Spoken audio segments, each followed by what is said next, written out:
Welcome back to my channel. It's Mama Brooke. Let's make some oatmeal cookies. Everything oatmeal cookies, and I mean everything. I'm gonna do a double batch because I'm gonna freeze half of it and the other half I'm gonna give away, I guess. But I'm gonna freeze it. My daughter will be coming and she can take it to her friends or eat them or whatever she wants. So, what this calls for is 2 cups of flour, which I started sifting, and 1 teaspoon of baking powder, 1 teaspoon of baking soda, and 1/2 teaspoon of salt, which I'll sift into here.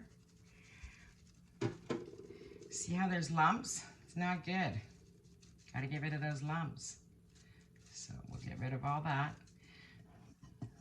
I'll sift that a little bit more to sift it into the flour. But I sifted this flour already. And then it calls for 1.5 cups of oats. So there's 1, and I'll do 1/2. I just bought a bag. And I use regular oats rather than quick oats because they seem to cook up better.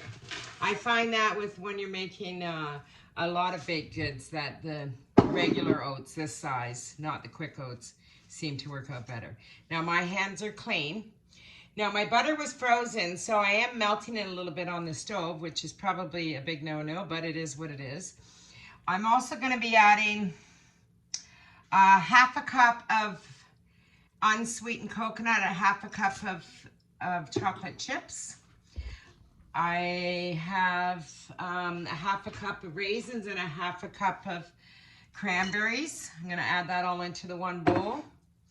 And I'm going to cut up, sorry, I'm going to move my eggs here. I'll move that aside. I'm going to cut up some dried pineapple. Calls for 1 cup of white sugar, 1 cup of brown sugar. Keep in mind this is a double batch. You can cut this in half if you choose to, so everything I'm telling you, just do it in half. You could add nuts into this. You could add whatever you want into this. Any kind of, you know, berries or cranberries or cherry, dried cherries. I prefer the dried fruits when you're doing cookies though. Don't add frozen or that. So I'm just going to cut these up small. They're pineapple. The pineapple and the coconut will be nice together. And that was 3 dried pineapple rings that I had here. So, and you could add a little bit of dried ginger, whatever you want. I just kind of add what I wanted to it. That's why I call it everything but the kitchen sink oatmeal cookies. It also takes 2 eggs and 1 cup of butter. So I'm just going to dump this into the oats and the flour. I have that there. Now I'm going to get my butter and eggs and sugar.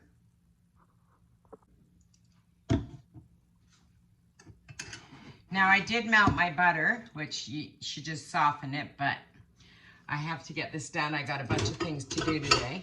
So that's 1 cup of brown sugar, 1 cup of white sugar, and 1 cup of butter. Mix it all in. And like I said, you should probably just use softened butter, but it's okay. It'll all turn out because it's just everything but the kitchen sink. That's all that's in here. I just use all the leftover like berries and nuts and stuff that I have. I have no nuts today, actually. Well, I do have nuts, but not walnuts or anything I'd want to put in here. I have some peanuts and cashews. You could use it, but I choose not to. I'm going to do 2 eggs. And try to keep your eggs at room temperature. Look who's talking, telling you that, and I didn't even soften my butter. I buy butter on sale and then I freeze it, right? So, because I'm not paying $7 a pound. I buy it when it's $3 or $4 a pound. So, just mix that in, and I'm going to add a teaspoon of vanilla as well. 1 teaspoon of vanilla. And mix it all together. That's all it takes. I might use my hands to roll these because I'm going to make balls, and then I'm going to make a log to freeze, because then you just bring it out of the freezer and you cut it. which is so easy. Throw it on a cookie tray and you have fresh cookies. So all this is mixed in together. And I'm gonna dump it on top. And everyone's gonna say, oh, you should add your butter to your flour. And this is what I call throw it all together. You could add a little more coconut if you chose to, or if you don't, you could just add coconut and pineapple if you want, anything you want. I like to throw a little bit of everything in. If I had dates, I would throw that in, but I don't, so. And you just mix this really good. And I do have a mixing spoon somewhere here. I brought it out of the pantry, I know that. And it's all mixing really well. I'm just gonna grab my mixing spoon. The spoon's too little. I'm using a teaspoon. There we go, that'll be better. There we go. Get that all incorporated. And then I just make balls. If you have an ice cream scoop, you know, a release one, you could use that. But I don't have all those fancy tools because I've never really been a baker in my life. I more just throw things together like this, or banana bread, or a loaf or something, right? I'm not a fancy baker. I make amazing carrot cake, but can't ice in it with nothing. I can make good icing, I just not fancy. I should actually practice, but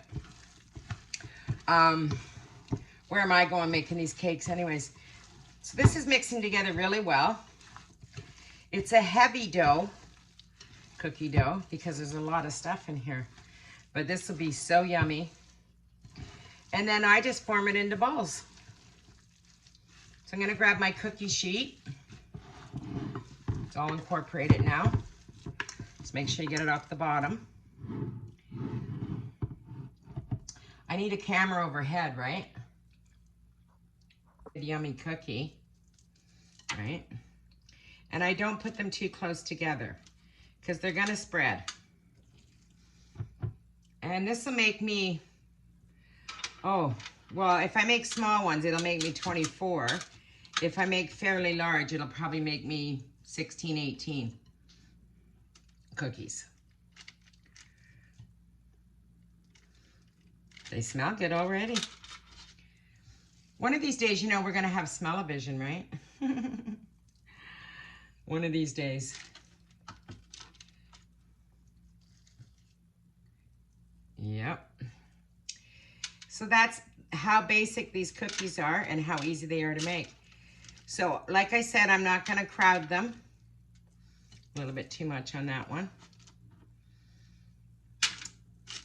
And I'll put one more at the end. So I'll probably do 10 a sheet. And I'll show you when they come out of the oven. Oh, your oven should be preheated at 350. I apologize, I should have told you that already. Mine's on. There we go. I'm gonna put them in the oven. And when they're all ready, I'll show you. This will probably make another, I don't know, 12 or 14 cookies, depending on how big you make them. I make mine fairly large. So what I do is I just put it on here and make a little log, because I put this in the freezer. So I roll it in parchment paper so it doesn't stick. And then I freeze it uncooked. And when you're ever in a pinch, you just pull this out and you have fresh cookies. So as you're rolling it, you don't have to do it too tight, but just kind of make a log out of it. So you could defrost this in probably a good 15 minutes. It wouldn't take long. Cut into rounds and throw them on a cookie sheet. So this is always good to have the backup. And that's all I do. And then I stick that into a plastic bag. I just fold my ends in. And I put that in the freezer. And you bake at 350. I'm really not sure how long they take. This is kind of a made-up recipe.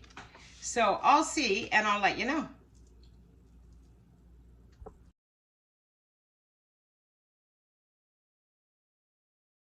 Bake for between 10 and 12 minutes, just till they're a little bit golden brown. And as you can see, they're nice on the other side too. They're not burnt or anything like that.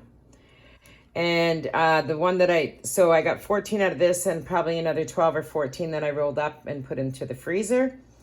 I used to make these for my daughter's lunch. So this is something you could pre-prep or in a pinch and you have people coming over and you can throw these in the oven.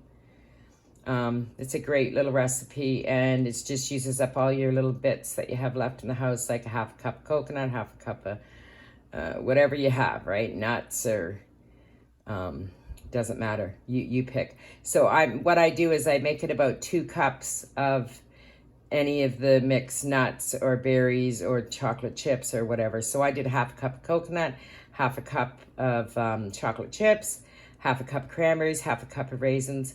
And I did sprinkle in those 3 pineapples that were not frozen. I mean, dehydrated pineapples.